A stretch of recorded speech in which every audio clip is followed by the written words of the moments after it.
It is Tuesday, October 30th, 2012. Welcome to this special edition of WSJ Lunch Break. The East Coast reeling this morning as it absorbs the aftermath of Superstorm Sandy, where economic damages could be in the range of 10 to 20 billion. At least 30 people have been killed in 7 states. More than 8 million homes are without power.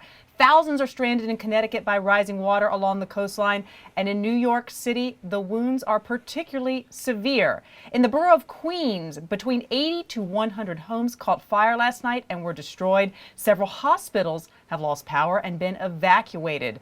Public transportation, meantime, continues to be closed after extensive flooding. There is no timeline on when that will change. New York city schools will also be closed for the 3rd day in a row tomorrow, but the New York Stock Exchange currently expects a normal opening on Wednesday. No final decision has been made on that as well. All major New York City airports are closed as well. Those runways are flooded. And in New Jersey, the challenges are not much better. Hundreds of people are being evacuated in rising water, and a nuclear power plant there declared an alert due to high water levels in its intake structure. This is a lot to sort through, and we will continue to be doing that throughout the coming days. Aaron Rutkoff is an editor with our Greater New York section. He and his team have been tracking the storm and all of the problems throughout the night here. He joins us now on Lunch Break. Hi, Aaron. Hey. You look good for what you guys have been doing throughout the night. Give Thanks. us the latest on what you're hearing here in New York City. The worst damage seems to be where?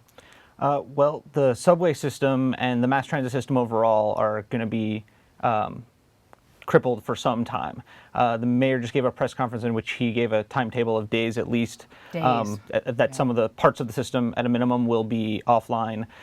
Crippled because of flooding the water that came into the systems? There's flooding in 7 subway tunnels. All the connections between Manhattan and Brooklyn right now underground are flooded.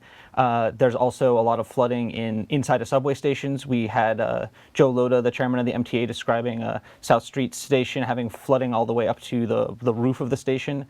There are rail yards that are underwater, so there's just very extensive water damage to a lot of key parts of what's a very old subway system.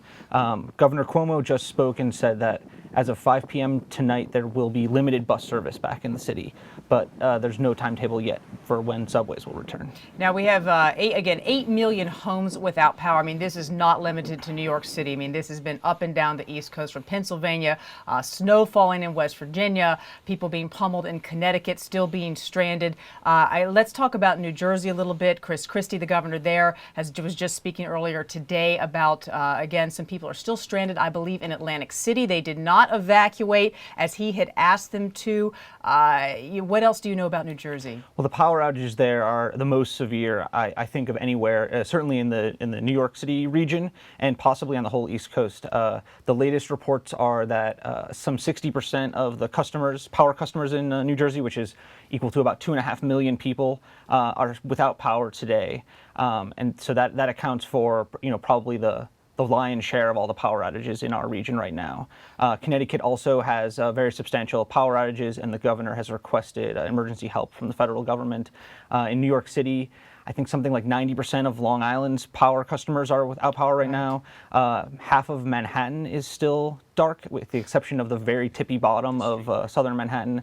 Con Edison is working on that, but there's not a clear picture yet if it's going to be something that can be solved in less than, days at least. Aaron, last night we were seeing a lot of dramatic footage about this crane in a very tall high-rise on 57th Street in New York City that had basically, you could watch video on it on YouTube. It just sort of like flipped over and back and was dangling precariously. People had to be evacuated along 57th Street. What is the status of that right now? So this is a condominium development called 157. It's on 57th Street right by Carnegie Hall. It's famous for being the glitziest and fanciest new condo. The penthouses go for tens of millions of dollars each, just eye-popping sums. And this crane is right on the top because they're almost finished with the building it. Like you described, it was really dangling there, and they cleared out the streets below, and improbably it made it through the whole storm without further collapsing. So as of today, we had a reporter out there, and the crane is still hanging up there, but it never did crash down. And certainly did, upset a lot of people last night and caused them to have to move. We're taking a look at it right now. You can see it just dangling there, and just the if that had broken off, if that had come down, had hit, buildings to the side, it could have knocked in through residential buildings. There's a big hotel there. People had to react as if that was going to fall last night. Yeah, it was definitely very scary looking for people that were around there, but it's just, of all the things that did go wrong in the storm for the city, this is the one thing that, so far at least has not toppled down.